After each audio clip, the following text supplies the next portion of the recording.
तो यार ये कुछ चेंजेस थी जो आप अपनी न्यूट्रिशन में कर सकते हैं सर्दियों के मौसम में एक बार फिर पीक प्रोडक्शन लेने के लिए और अपनी मुर्गी को वापस जवान करने के लिए।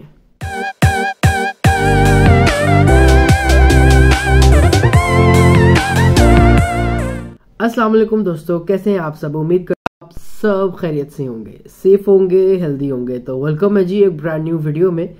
तो यार आज की वीडियो में हम बात करेंगे जिस तरह मौसम जो है सर्दियों की तरफ बहुत तेज़ी से शिफ्ट हो रहा है। अब पूरे दिन के चंद ही कोई 2-3 घंटे होते हैं जो तेज़ धूप होती है, लेकिन उस तेज़ धूप में भी गर्मी की तपिश नहीं होती, वो भी सर्दियों वाली धूप ही महसूस होती है। तो इस मौसम में ऐसी कौन कौन सी चीज़ें हैं जो आपको अपने फ्लॉक्स के साथ करनी चाहिए। मैं न्यूट्रिशन की बिना पे बात करूंगा। मैं हमेशा अपनी वीडियोस में एक चीज़ का जिक्र करता हूं कि आपके फ्लॉक में कोई भी इशू है, कोई भी इशू, उसका जो हल है वो सिर्फ और सिर्फ न्यूट्रिशन है। इवन के वायरल इश्यूज भी अगर आपके फ्लॉक में है, आपको किसी वायरल अटैक का सामना भी करना पड़ रहा है, उसका हल भी आपको न्यूट्रिशन से मिल सकता है। लोग एंटीबायोटिक्स का रुख करते हैं, मगर कभी भी वायरल डिजीज, वायरल आउटब्रेक का हल एंटीबायोटिक नहीं होता। वायरस ने अपने दिन पूरे करने ही करने हैं, बल्कि एंटीबायोटिक जो है वो एज अ कैटलिस्ट भी कभी कभी काम करता है, बल्कि अक्सर करता है। आपके जो वायरल अटैक है उसको फास्ट कर देता है। वो कहता है वायरस को कि तुम जल्दी जल्दी अपना काम करो और जाओ, लेकिन अपना काम रोको नहीं, जल्दी करो। तो इस जल्दी जल्दी करने में कभी कभी मोर्टेलिटी डबल हो जाती है। ये एंटीबायोटिक का साइड इफेक्ट है वायरस के केस में। आपके फ्लॉक में कभी वायरल इशू चल रहा है और आप उसमें एंटीबायोटिक्स का यूज कर रहे हैं, तो उसका यूज सिर्फ आप इसीलिए करते हैं ताकि वायरस के साथ साथ ई कोलाई या साल्मोनेला, कोई भी सेकेंडरी बैक्टीरिया जो है वो अपना साथ हिस्सा प्ले ना करना शुरू कर दे। उस चीज से बचाने के लिए आप एंटीबायोटिक की तरफ जाते हैं। एंटीबायोटिक कभी भी हल नहीं है, वो सिर्फ और सिर्फ सपोर्टिव थेरेपी के लिए देते हैं। हल न्यूट्रिशन है, हर चीज का हल न्यूट्रिशन है।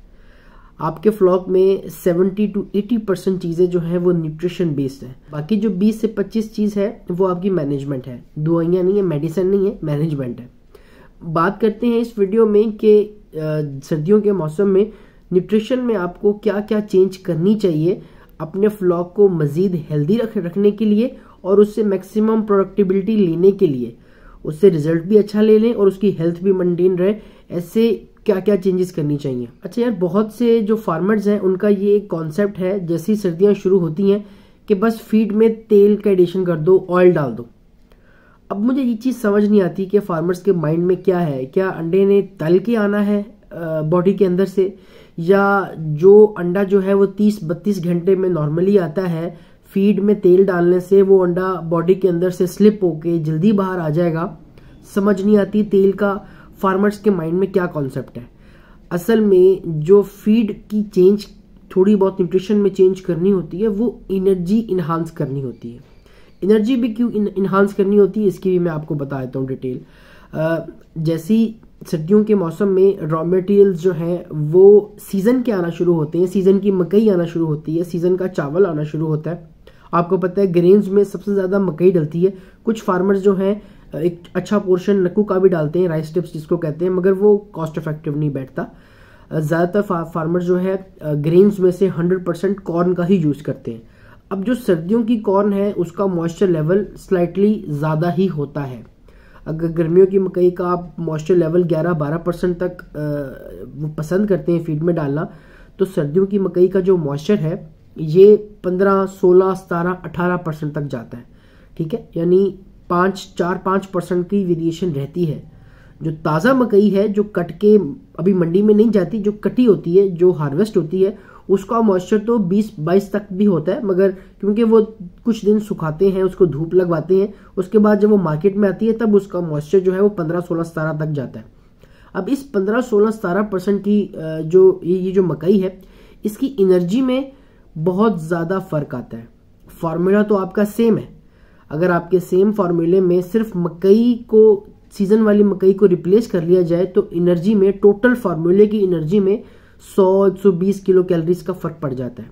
यानी अगर आपके फार्मूले में पहले 12% वाली मकई आप यूज कर रहे थे और अब सर्दियों वाली मकई जो कि 15, 16, 17% वाली मकई है उसको यूज कर रहे हैं, तो इससे होगा कुछ नहीं, लेकिन आपकी जो फीड की टोटल एनर्जी है वो तकरीबन 100-120 किलो कैलोरीज तक गिर जाएगी। अब उसका नुकसान क्या क्या होगा भजन? उसका नुकसान ये होगा कि आपके जो बर्ड के फेदर्स हैं उनकी ग्रोथ कम होना शुरू हो जाएगी, पर गिरना शुरू हो जाएंगे, पर में रफलनेस आ जाएगी। अंडे का साइज तो नहीं गिरेगा मगर अंडे की क्वालिटी गिर जाएगी, अंडे की क्वालिटी गिरेगी। और जो अंडा आपको 30, 32, 33 घंटे में मिलना है उसका जो ड्यूरेशन है वो बढ़ जाएगा। आपकी जो प्रोडक्शन है वो लेट हो जाएगी। प्रोडक्शन लेट होने की वजह से आपको जो एंड पे जो प्रोडक्शन मिलनी है वो भी आपको कम महसूस होगी। तो इस सब चीज़ों को कंट्रोल करने के लिए हम अपनी न्यूट्रिशन को इन्हांस करते हैं। अगर फीड में एनर्जी कम हो तो एक और चीज़ आपको बताऊं, बर्ड में प्रोलैप्स फौरन शुरू हो जाता है। प्रोलैप्स के साथ साथ बर्ड में पिकिंग भी शुरू हो जाती है, कैनिबलिज्म आ जाता है। तो बर्ड्स में बहुत से नेगेटिव चीज़ें शुरू हो जाती हैं अगर आपने एनर्जी को बैलेंस नहीं किया। अब फार्मर एनर्जी को बैलेंस करने के लिए क्या करते हैं, आंखें बंद करके तेल डाल दो, 5, 6, 7 किलो तेल डाल दो। ये हल नहीं है चीज़ का। अब इसका नुकसान क्या होता है मैं आपको ये भी बताता हूँ। सिर्फ तेल डालने से एनर्जी तो आप पूरी कर लेते हैं, लेकिन आपके माइंड में ये चीज़ निकल गई कि आपने फैट को भी बैलेंस रखना है। तेल डायरेक्ट सोर्स है फैट का। आपका जो आइडियल लेयर का फीड फार्मूला है उसमें 4.5 से 4.5% तक का फैट होता है। इससे ऊपर जाएंगे तो फैटी लिवर बहुत तेजी से बढ़ जाएगा। इससे ऊपर जाएंगे तो बॉडी में जो एडिपोज टिश्यू है, फैट है, वो हर ऑर्गन के ऊपर चढ़ना शुरू हो जाएगा। दिल के ऊपर चर्बी आ जाएगी, लंग्स के ऊपर चर्बी आ जाएगी, ओवरीज की साइडों पे चर्बी आ जाएगी, किडनीज की साइड पे चर्बी आ जाएगी। आपका बर्ड नॉर्मल तौर पे फंक्शन कर ही नहीं पाएगा। तो फैट को बैलेंस करना भी बहुत जरूरी है, वरना आपका बर्ड 1-1.5 हफ्ते में ही फैटी लिवर का साइन शो कर देगा।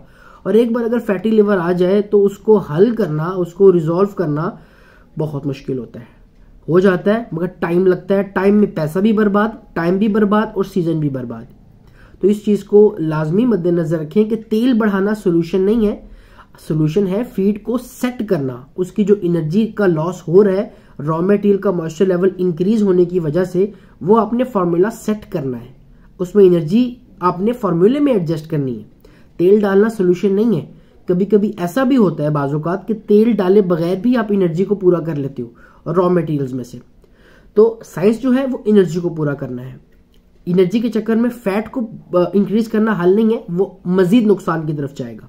किसी भी अच्छे न्यूट्रिशनिस्ट से रब्ता करें, अपना फार्मूला सर्दियों के लिहाज से सेट कराएं। तेल की एडिशन करनी है नहीं करनी ये आप डिसाइड नहीं करेंगे, ये आपका न्यूट्रिशनिस्ट डिसाइड करेगा जिसके आगे आपका फार्मूला पड़ा होगा। फैट को बैलेंस रखते हुए ही एनर्जी हमेशा बढ़ानी चाहिए। उम्मीद करूंगा ये वीडियो यूजफुल लगी होगी उन तमाम दोस्तों के लिए जो अपनी फीड खुद बना रहे हैं और लेयर की फार्मिंग कर रहे हैं। तो ये थी आज की वीडियो। उम्मीद करूंगा आपको कंटेंट पसंद आया होगा। अगर वीडियो पसंद आई है तो लाइक, कमेंट, शेयर सब कीजिएगा और फैला दीजिएगा और चैनल को सब्सक्राइब लाजमी कीजिएगा। चलो मिलते हैं फिर नई वीडियो में नई कंटेंट के साथ। तब तक अपना बहुत ख्याल रखिएगा, दुआ में याद रखिएगा। अल्लाह हाफिज।